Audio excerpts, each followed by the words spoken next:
Assalamualaikum warahmatullahi wabarakatuh. Innal hamdalillah nahmaduhu wa nasta'inu wa nastaghfiruh wa na'udzu billahi min shururi anfusina wa min sayyiati a'malina. May yahdihillahu fala mudilla lahu wa may yudlil fala hadiya lahu. Asyhadu an la ilaha illallah wahdahu la syarika lahu wa asyhadu anna Muhammadan 'abduhu wa rasuluh. Allahumma shalli wa sallim ala Muhammadin wa ala alihi wa ashabihi ajma'in. Wa man tabi'ahum bi ihsan ila yaumiddin. Amma ba'd. Saudaraku kaum muslimin wal muslimat rahimakumullah. Puji syukur alhamdulillah, marilah kita senantiasa haturkan kehadirat Allah Subhanahu wa taala atas segala limpahan nikmat dan karunia-Nya sehingga kita bisa berkumpul di sini dalam keadaan sehat walafiat, tiada halangan suatu apapun. Salawat dan salam bagi Allah semoga senantiasa tercurah kepada junjungan kita Nabi besar Muhammad sallallahu alaihi wasallam, para keluarganya, sahabatnya, dan para pengikutnya. Dan tak lupa marilah kita bermohon kepada Allah Subhanahu wa taala semoga kelak di yaumil qiyamah kita termasuk umatnya yang mendapatkan syafaatnya. Amin amin ya rabbal alamin. Hadirin jamaah kaum muslimin wal muslimat rahimakumullah. Berangkat dari hadis Rasulullah sallallahu alaihi wasallam, "Idza matabnu adama in qata'a 'amalu illa min salasin, shadaqatin jariyatin, aw 'ilmin yuntafa'u bihi, aw waladin salihin yad'u lahu." Al-hadis atau kama qala. Bahwasanya ketika manusia meninggal dunia, atau di situ disebut anak Adam meninggal dunia, maka terputuslah semua amalnya kecuali 3 perkara. Yang pertama adalah shadaqatin jariyah, yaitu sedekah jariyah.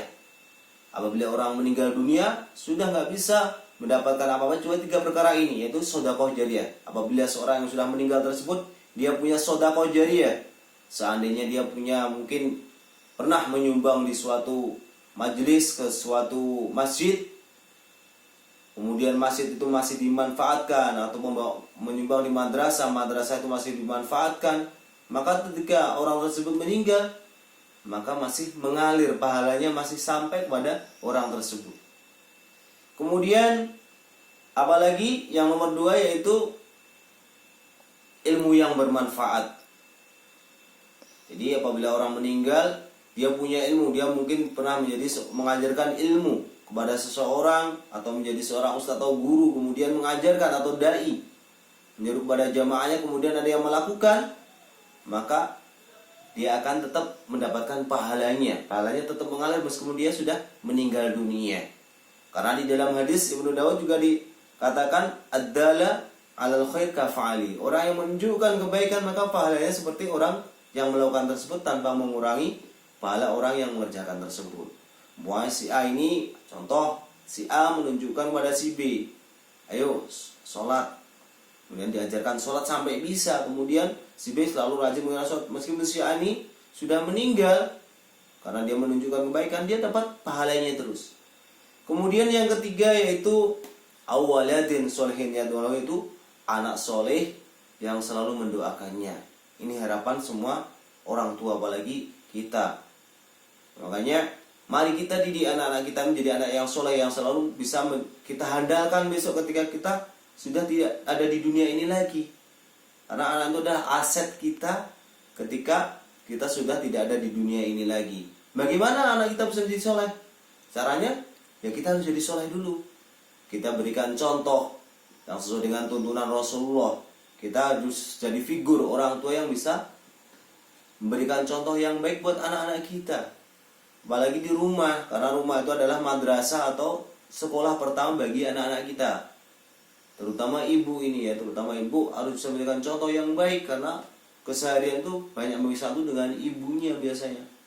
Makanya jangan sampai orang tua itu tidak peduli pada anaknya, hanya diserahkan kepada pembantunya. Karena apa? Nanti di akhirat itu tuntutannya bukan pembantunya, bukan gurunya, tetapi adalah orang tuanya. Jadi ini salah satu 3 yang istilahnya apabila seseorang itu sudah meninggal dunia maka amalannya tetap mengalir.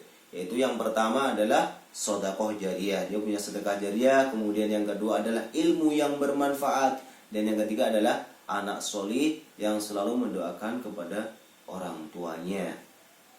Jadi ini bapak-bapak dan ibu sekalian yang dapat saya sampaikan pada kesempatan hari ini. Kiranya ada kata-kata yang kurang berkenan, saya mohon maaf yang sebesar-besarnya. Wabillahi taufiq wal hidayah. Wassalamualaikum warahmatullahi wabarakatuh.